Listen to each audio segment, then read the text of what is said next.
Welcome back to another video on my channel. In this video, I'm going to be working on my truck. As you can see right here, I have a P0300 code, and the P0300 code is a random misfire, and I'm trying to figure out what's going on with that now.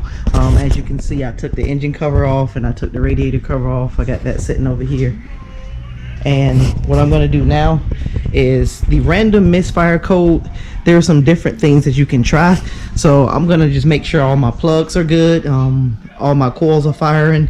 That's the only code that's coming up. So the first thing that I changed out, just doing some internet research, was my mass airflow sensor.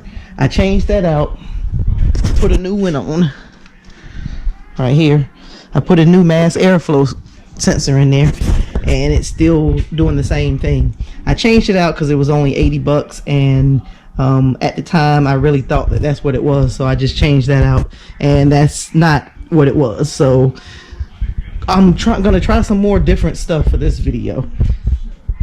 So the mass airflow didn't work. It didn't give a code stating the mass airflow, but from what I read off the internet, a lot of random misfires can come from either the mass airflow, the oxygen sensors, and some things of that sort. So I'm moving on now. What I'm going to do is I'm going to take the plugs out, just check out the plugs one by one, check out the plug wires, and see if that's going to cause it, which I'm not sure if that's going to be it or not, because it's not pointing out any particular cylinder. It's just saying random misfire code. So alright, this is what I'm about to do now. Okay, what I did before was I scanned it and I actually cleared the code out, so the code is not showing anymore. So I need to see if I can get it to come back up again.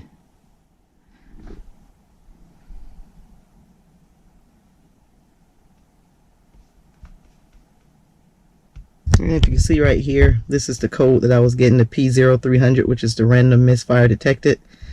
And what I'm going to do now is see if I can get it to come back up, because it wasn't there when it was there and I cleared it out, and then it wasn't there when I just started it up, but my truck was still missing. It just wasn't sounding right, and I'll show you that in a minute. But let me go ahead and connect to the vehicle.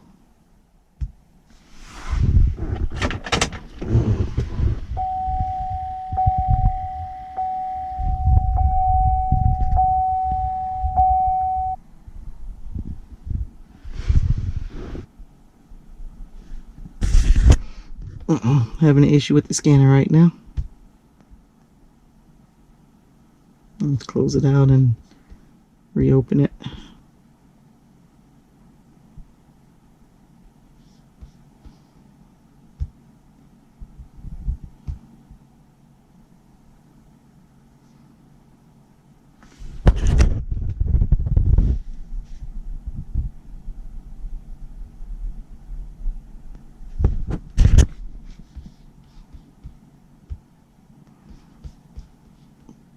Alright, this closed out again on the scanner, and that's the reason right there, is my PC is out of space,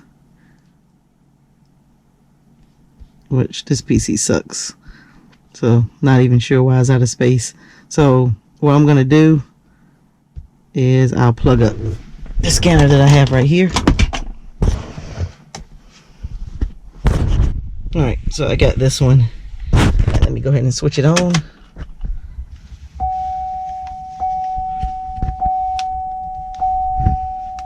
Let's enter to scan it.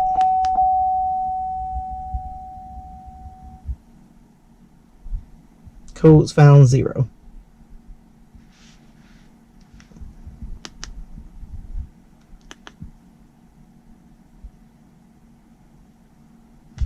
Alright, so I'm gonna go ahead and start it up, because just like I said, I know it's not running right.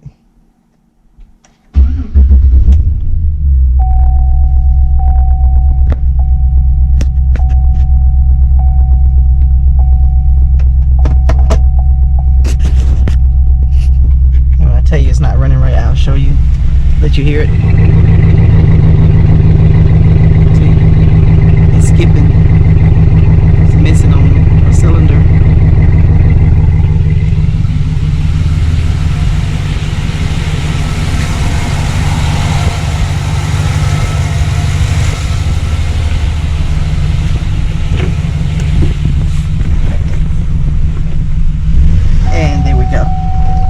when that light comes on after I sit here and do it for a while.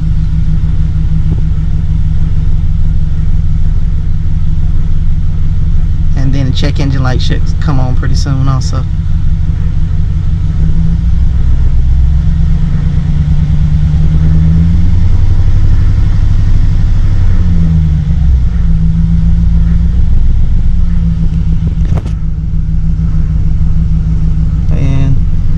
Let me go back to read the codes and see if it'll show up anything.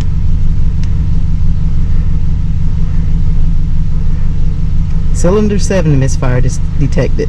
And the P0300 would set random.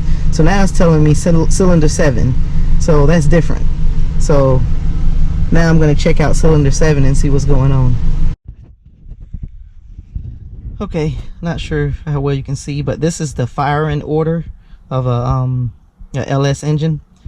So 7, the back is over near the left, and the front of the engine is to the right. 7 is the last cylinder on the back. It looks like the left-hand side on the back driver's side. So I'm gonna pull out that spark plug and just see how it looks. All right, number 7 is right back there. And I'm about to pull the plug wire off and pull the plug out and take a look at it and see if it's firing or not. Just like I said before I was getting a random misfire, which was a P0300. And because I got a P0307 now, that at least tells me where the cylinder was bad before. I don't know why it wasn't showing me that before, but I'm about to get started on it. Okay, I got the spark plug pulled out. It doesn't look bad. Doesn't look bad at all, so it must be the wire. Okay, it's going back and forth now. It's flipping back and forth between random misfire and cylinder 7. Okay, I got my fuel pressure tester, and I'm gonna plug it up to the let me show you where we plug this up at. Right there on top of the fuel rail right there, you'll see a little black cap. That cap, up under that cap, is called the Schrader valve, and that's where I plug the gauge into. So I'm gonna go ahead and do that, and I'll show you once I plug it up.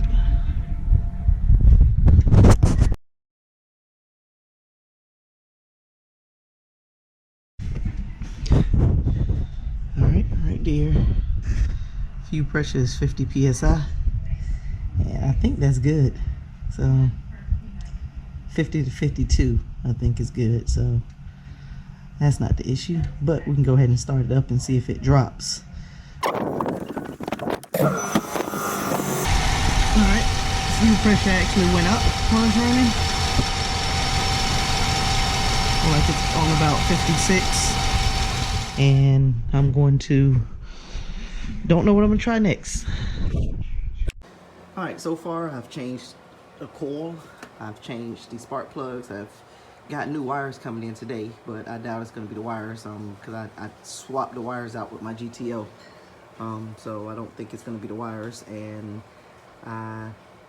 next thing I'm going to check is my fuel injectors. So okay, just wanted to update you on my truck. It's several weeks later, and basically what was going on with my truck is, and I'll tell you more in detail about it later in the video, but I had water in my gas tank, a lot of water in my gas tank, so that gave me the misfire codes, and everything that I talked about, how you troubleshoot a P0300 code in my video is correct, because your water will cause a misfire, and you would go through those steps and you would check that. You shouldn't normally have water in your tank, especially the amount of water that I had in my tank. But later in the video, you'll see, and I'll tell you exactly why I had the water in my tank. Cleaning out my fuel tank, had a whole bunch of water inside of it. I don't know if you can see in there, but I got it kind of clean. Let me get the flashlight so you see. But basically what I did is I dropped the tank, poured all the water out, got a towel, and finished getting the rest of the water that's out of it. And now I sprayed some brake cleaner on it, on the inside of it, and wipe it down, because brake cleaner gets rid of water. But You can see inside of it, completely clean.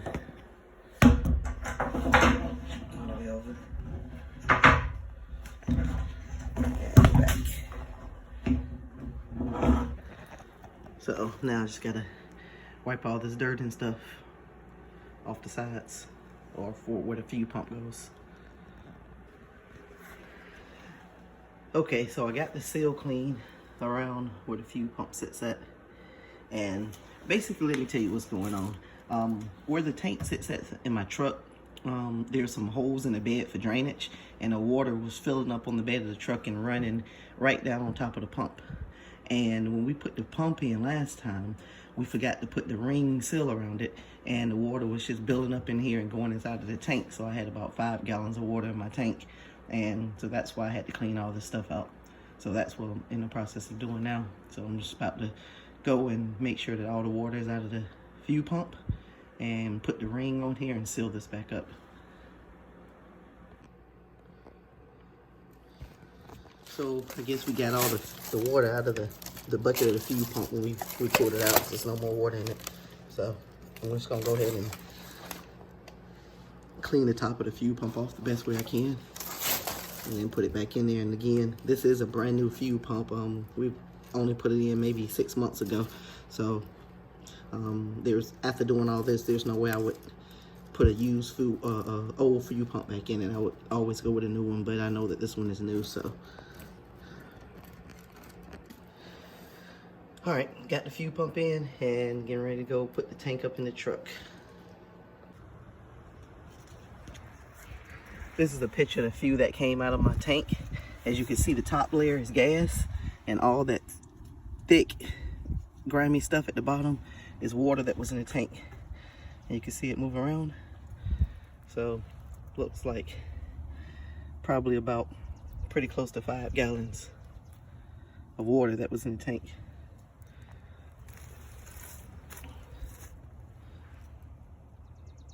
So my truck is running now. It's been running pretty good so far, and I think that did it. So I put that seal around the tank, and I have everything corrected now, so water's not getting in the tank, so it's running good.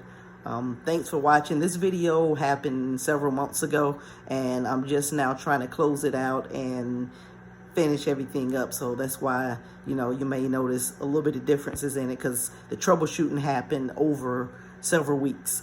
So I'm just closing it out now so I can upload this video. So thanks for watching. Click the subscribe button if you haven't already. Like and share my videos, and thanks again for watching.